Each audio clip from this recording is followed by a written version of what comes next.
মজা পাওয়া যায় সারা বছর অন্য কোনো মাসে মজা আপনি পান? আমার দেখা নবাবগঞ্জের ভাই আওয়াজ করে বলেন না, রমজানে আবাদতের যে মজা অন্য মাসে এটা পান? কারণ রমজানে আবাদত করলে সওয়াবও বেশি, আবাদতের একটা পরিবেশ থাকে, ঠিক কিনা বলেন?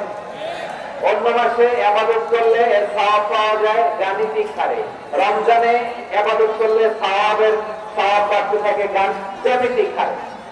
সুবহানাল্লাহ বলবেন না? অন্য মাসে সওয়াব বাড়ে গাণিতিক হারে, রমাদানে আবাদত করলে সওয়াব বাড়ে কিভাবে জ্যামিতিক হারে বাড়ে দেখেন। রমাদানে একটা নফল করলে ফরজের সমান সওয়াব, একটা ফরজ করলে 70 থেকে 700 গুণ সওয়াব, রমজানে ওমরা করলে হজের সমান সওয়াব। সুবহানাল্লাহ নাই? মান তো আশা জায়গা নিয়ে মাস, এই মাস আমাদেরকে হোপফুল করে, আশাবাদী করে।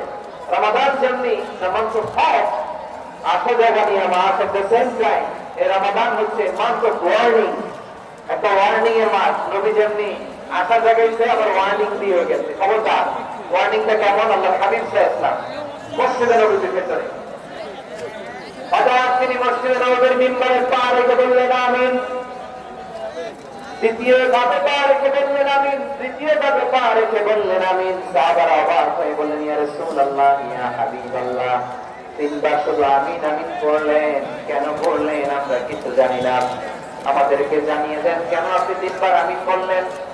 রাহমাতাল লিল আলামিন আল্লাহর হাবিব বললেন, ও আমার প্রাণের সাহাবীরা, আমি যখন মসজিদে নববীর মিম্বরে প্রথম ধাপে পা রেখেছি, সাইয়েদনা জিবরীল এসে আমাকে বলেছে, ও নবী, আপনার নাম শুনে যে ব্যক্তি আপনার উপর দুরূদ পড়ে না তার ধ্বংস। আপনি বলেন আমি বলেছি আমি। দ্বিতীয় ধাপে পা রাখার পর সাইয়েদনা জিবরীল বললেন, ইয়া রাসূলুল্লাহ, মাতা পিতাকে বার্ধক্য অবস্থায় পেয়ে তাদের সেবা করে, তাদের সাথে সদাচরণ করে যে সন্তান জান্নাত কামাতে পারলো না তার জন্য ধ্বংস। আপনি বলেন আমিন। আমি বলেছি আমিন।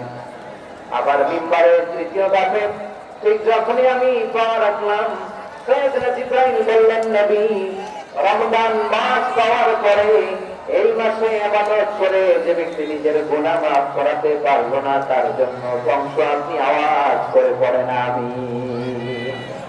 কত বড় খবর, কত বড় ওয়ার্নিং দেখছেন। যে রমাদান করেছে কিন্তু রমাদানের ইবাদত করার মধ্য দিয়ে সে নিজেকে জাহান্নাম থেকে মুক্ত বানাতে পারলো না, তার উপর আল্লাহ লানত, তার জন্য ধ্বংস।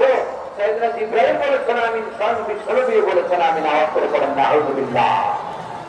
তাহলে রমজান আসবে আর আমরা নিজেদেরকে জাহান্নামীদের লিস্ট থেকে নাম কাটিয়ে জান্নাতীদের লিস্টে উঠাতে পারবো না। এর চেয়ে বড় হতভাগা কি আর কেউ থাকতে পারে?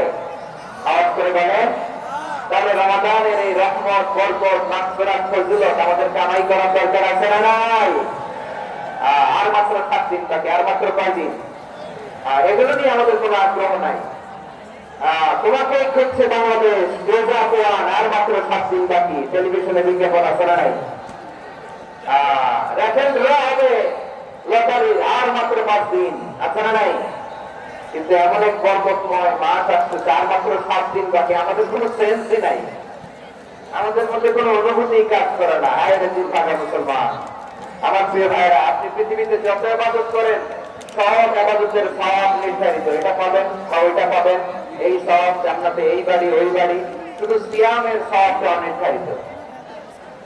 কুল্লু আমালি ইবনে আদম ইউদাফ আল হাসানাতু আশরু আমসালিহা ইলা 700 দি'ফিন ইল্লা সাওম।